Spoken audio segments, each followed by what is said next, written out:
Hi, and welcome to another episode of The Innovation Conversation. Today we are joined by André Sousa. André, welcome. Thank you. Greetings here. André, would you like to tell the audience a little bit more about yourself and what you do? Yeah, of course. So I'm a mechanical engineer, born and raised in Lisbon, Portugal. After taking my education, I ended up working on a robotics startup. After my things, I ended up starting a company called Tree.com, where currently we have a couple of users, and we have been through the proper startup roller coaster. Very happy to share the experience with Trip.com and the ongoing challenges that can be throwing board by a startup. So how did Trip.com get started? So basically, in 2018, I came to Denmark to take a master's in product development and innovation. And as part of my studies, I had the opportunity to study in China during the summer. As part of the study program, I had to come up with a business idea that should connect the Nordic countries with the Chinese market. And when I was doing the trip, I was also not only staying in China, but I was hopping between different cities around Asia. That whole trip was a pain in the time. Like it took a long time, and I thought like, what we are doing here, or what I'm doing as a human, which is looking into big data tables from Google Sites and trying to stitch different routes and find cheapest tickets and cool places to go, probably could be done much better and faster by an algorithm. So when I was doing this course, I basically ran with this idea in this course of a startup that would enable Chinese travelers to go to Europe and hop between different locations. And that was the startup Trickle.com. Initially, I was thinking that I could assemble a Chinese team of developers and run things in Europe, having the Chinese people in China. But unfortunately, the developers that ended up being in the initial team, they didn't speak English, so that was quite the challenge to get things running. Yeah, it was an issue. Yeah, a slight issue. So basically, what I said was told myself, okay, this is not going to work with Chinese developers. I need to find friends and colleagues that can help me build this Europe. And I developed friends from Lisbon, from technical, from Java, and also from Denmark. Very good engineers. I just struck the phone and told them, hey, I have this idea. I tried it with some Chinese developers. It didn't work out. Would you guys like to help me build this open-ended platform that can create dynamic trips from anywhere to anywhere? That was the starting point. Was that we had this relatively small group of type of people discussing, all software engineers working. Then COVID came, working on this project in our homes during our free time. And then it started gaining size and getting the engine getting better and better, which led us to build our thoughts and start full time on the company. Interesting. And how did were you in Lisbon at the time, or you were back in Denmark? No, I was back in Denmark. So I started this project at the end of my last year master's immersion, and I was running with it for the COVID year, basically in 2020.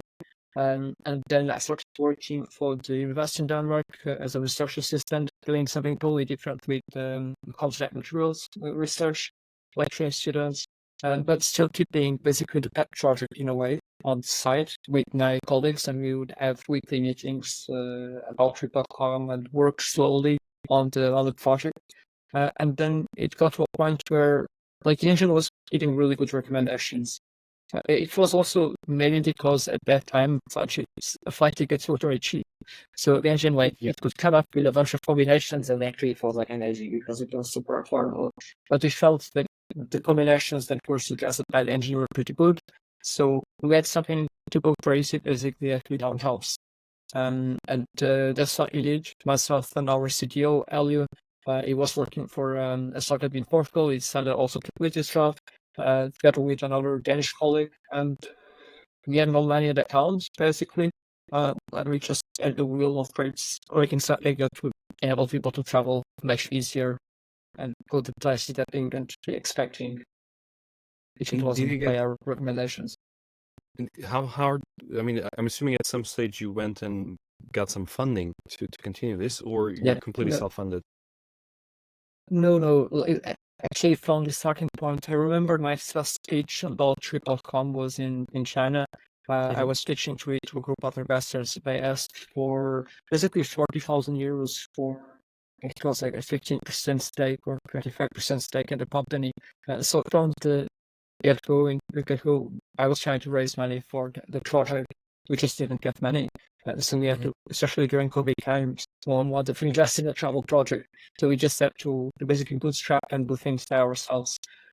When it came to us quitting our jobs, we were lucky enough that after 3 months of quitting our jobs, I basically having no money in the company by then, that we got 2 angel investors from Denmark that said, we don't really get this engine, but we like the team. We like the fact that you guys are crazy, that you quitted your jobs to do this. We like your big ambition. So they gave us basically each one about 40,000 euros each one. And we got also the support of the Danish Innovation Fund, Danish Growth Fund. So we did all a 3-6 round of 250,000 euros. That was our first basically capital raise as a startup. And was it hard to start a company in Denmark overall? Because for example, in the UK, I think it's fairly easy to start a company. But how is it like in Denmark? Well, at the beginning, I was a bit lost. It's very digital Denmark. The system is there actually to help you, so everything should be very easy. But I don't speak Danish, or I don't speak almost the native of Danish, so it was a bit difficult. By then we had a guy called Jorn that was advising us in this kind of procedures. So I created a company and created a holding company that it was not done very properly. So he was then able to fix the things and make it right. But I think it's the Danish state is very helpful in anything. There's plenty of financing opportunities, soft funding, basically. So it's a very friendly environment, I would say. And how, you actually mentioned the ecosystem. How is the ecosystem over there for startups? Because everyone knows that, the Nordics, the taxes are incredibly high. So is it still the case with when it comes to startups? So you actually have some type of tax deduction or exemption?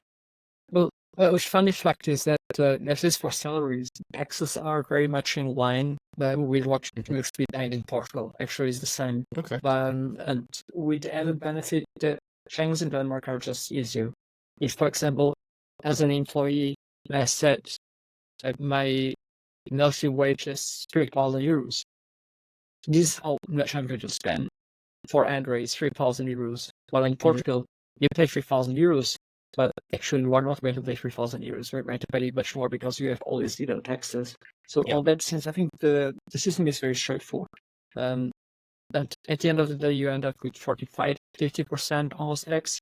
But for if you are being paid 3,000 euros per month in Portugal, you're going to be taxed almost 50% as well when you look into how much money the company is putting and how much money you get after taxes at the end of the month. So I quite like the Danish system. In terms of the startup ecosystem, Denmark is a place where there is a lot of actions.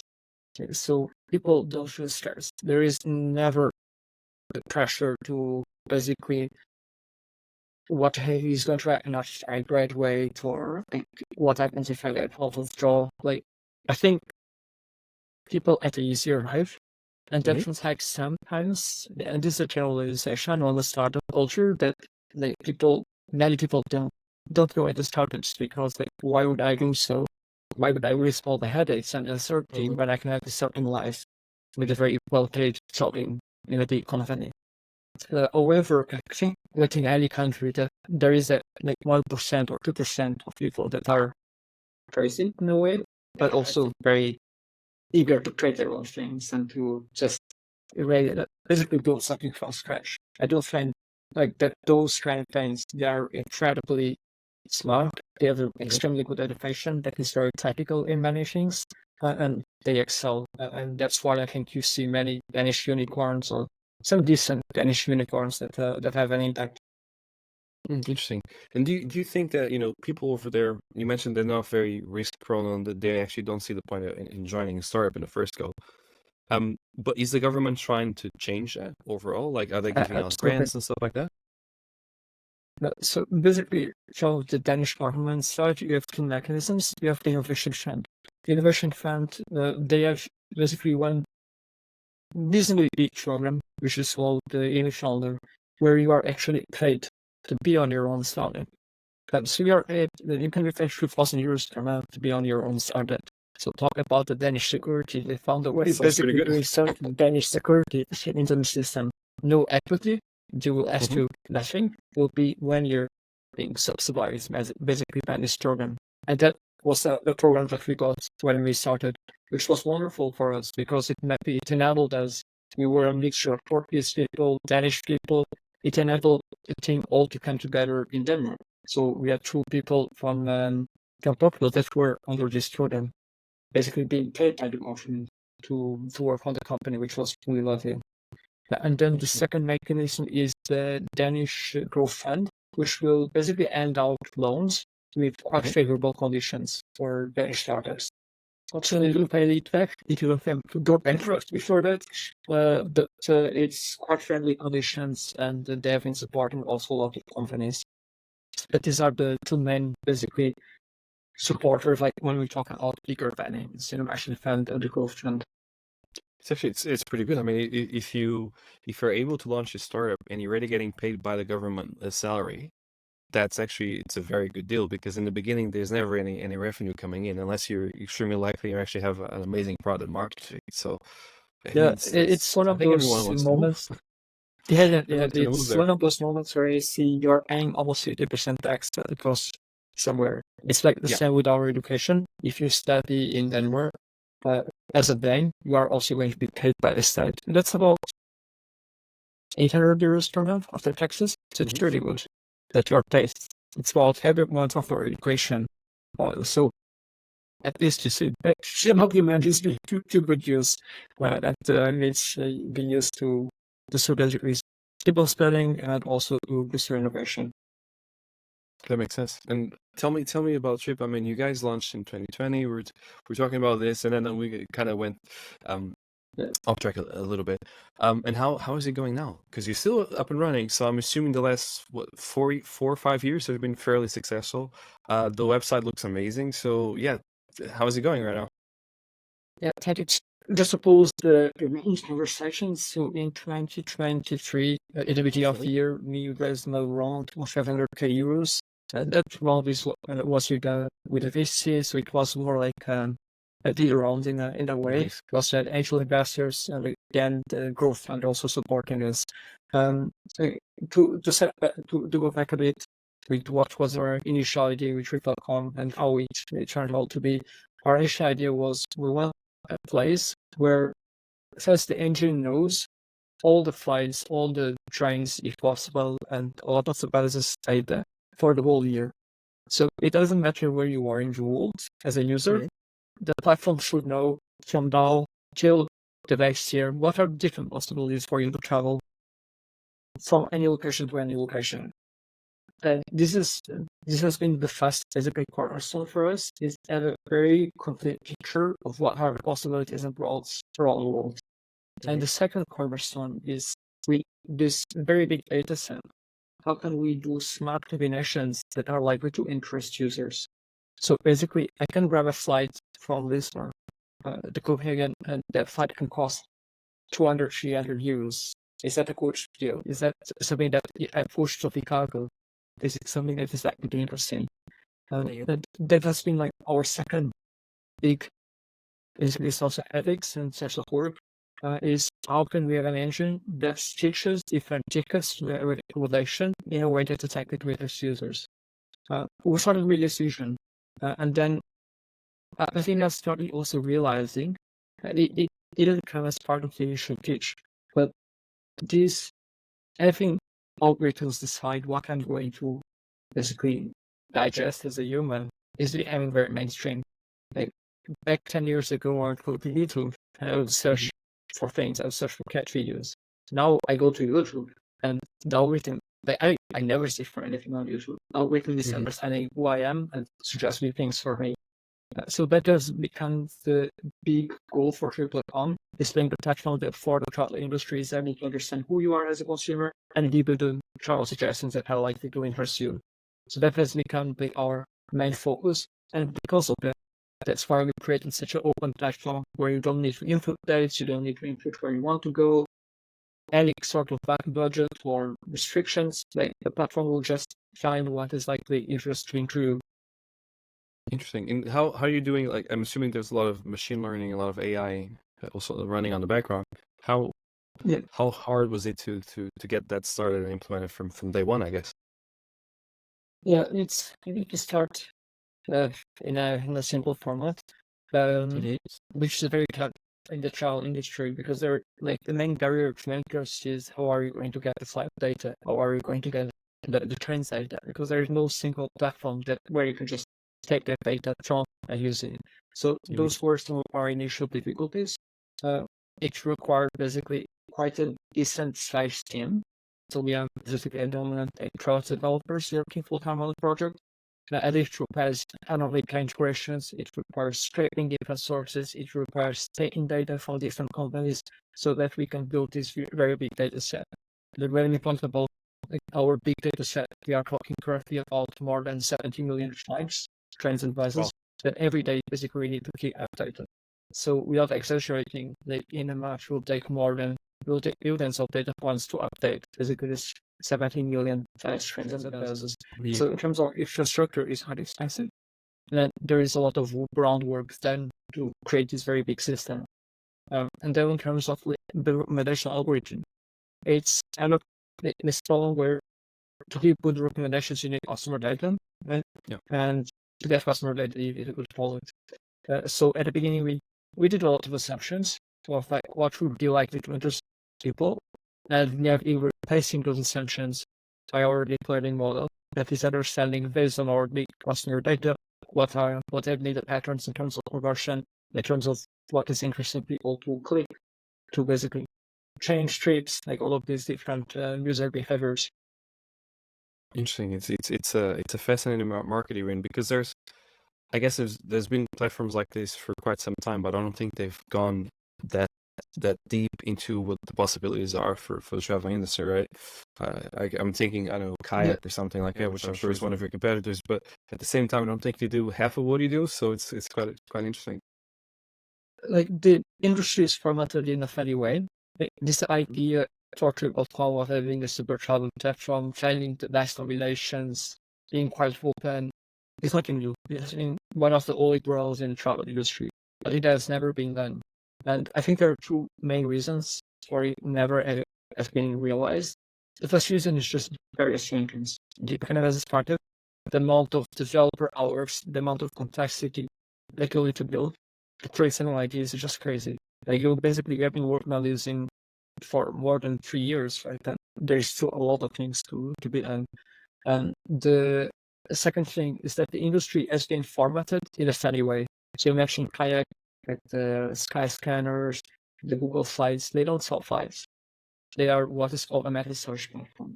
So what they do is basically like a catalog of the different possibilities, but they never sell those possibilities.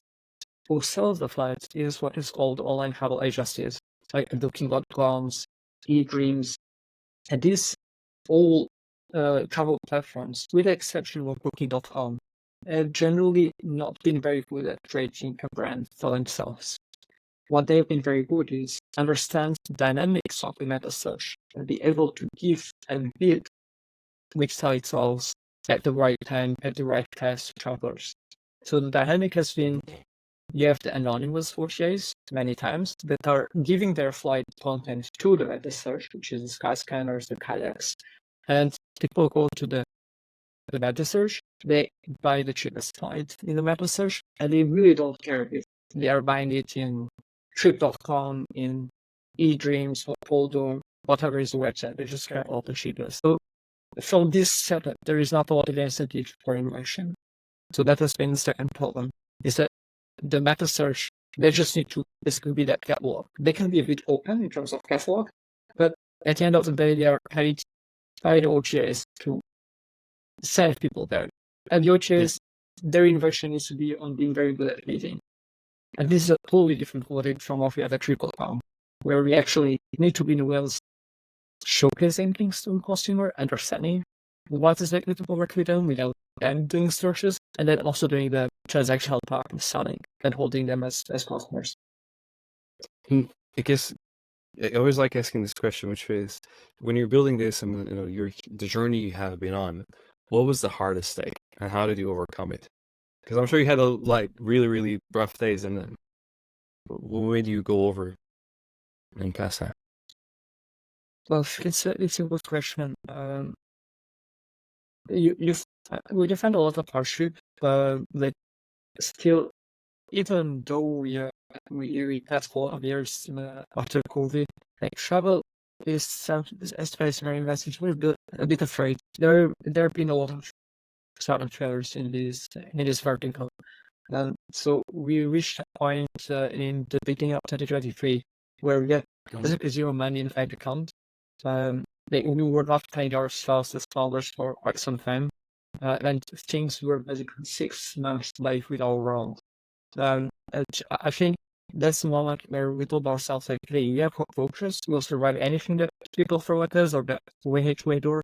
And that needs to be as our mentality as a startup. It's just focus on what you need to do and don't overthink the metrics.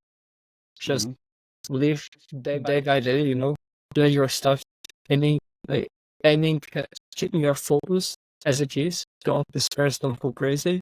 And there will be a way. When you have done the maximum you could have done, then there will always be some way of getting out of any solution.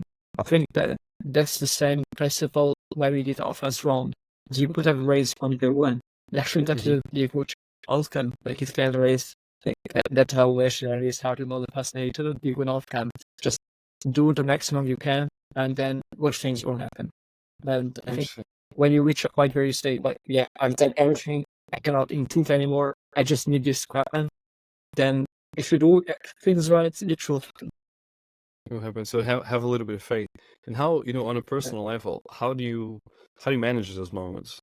Like, what do? You go over to friends, family? I mean, what works for you? Well, good question. I think it's just you have a lot of moments where you think, why am I doing this? And is it all worth it?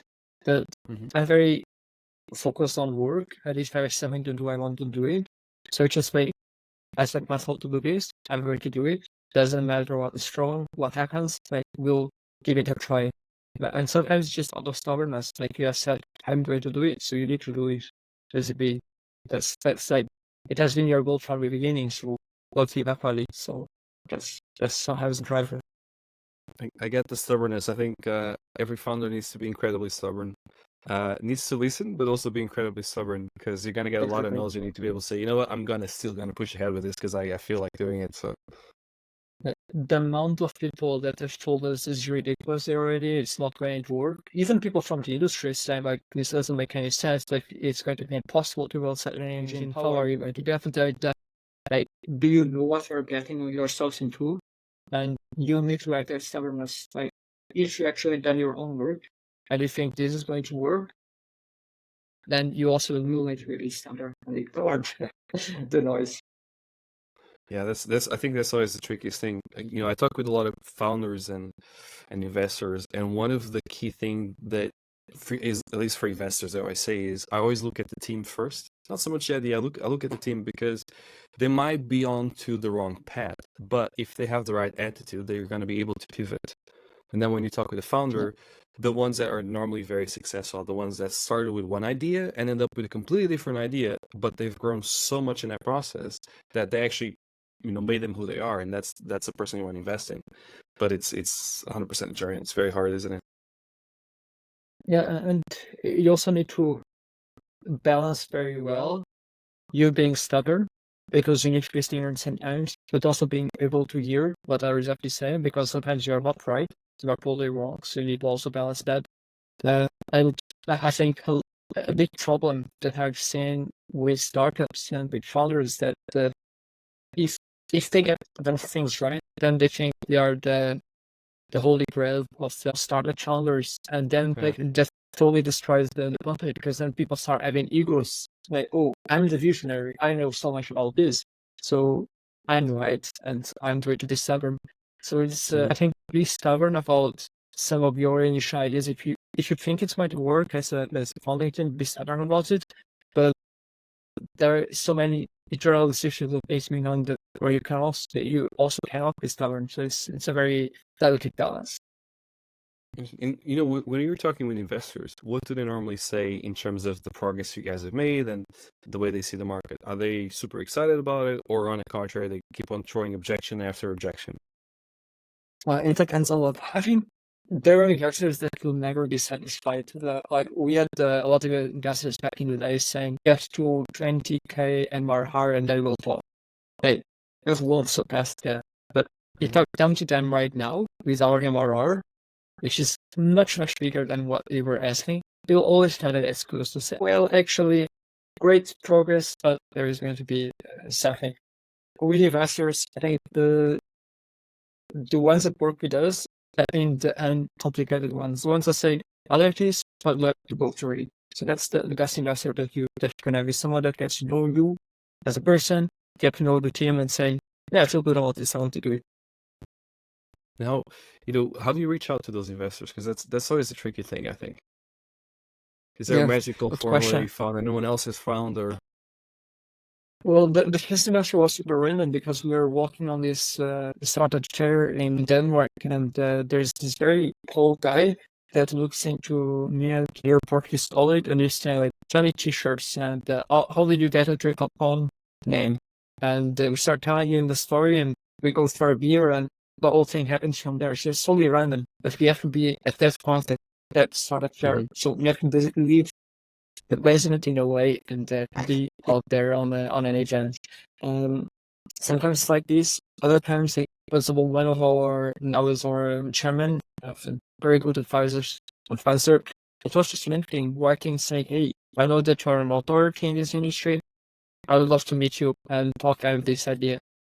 So it's outreach, and I mean there are 10 billion people in the world. You'll always find someone that as a catalyst to hear you, and that will try to someone or give you some nice advice. Yes, you know, I'm thinking about your customers, like all the trips they've done and all that. Did, did they normally get back to you and say, thank you, I really, obviously you always have feedback on the website, but they actually say, you know, this trip has changed my life and stuff like that? Yeah, we get that. And You get a lot of that? it's like consumer is like a roller coaster of emotions. One day you can be like feeling shit because you have this customer that is so difficult to deal with. Like it's like this 4-year-old on a adult phone is just being such a client. But then the next time like you have someone being so wonderful and like being strict, like I love your platform. I will tell you, it's if you go to our trust wallet, for example, and start seeing the reviews, like sometimes it's just you stop feeling good, actually good with what you have built, because people can be very, very nice as well. Yes. You know, on the journey you've been yourself, what advice, I don't know, the top three things you would advise someone who's just getting started, what would that be? The startup founder, Uh, what are the top I three think things you'll the say, first you know one what, is do like this and that? net. So I think the first question that you need to answer yourself is: do you want to build something that makes you some money, or do you want to create something that is really big? And if you want to create like something that is, we could say like unique for potential as a startup, then you'll have a lot of hard work. Like there is no easy way. Like you have so many people thinking about what can be the next thing.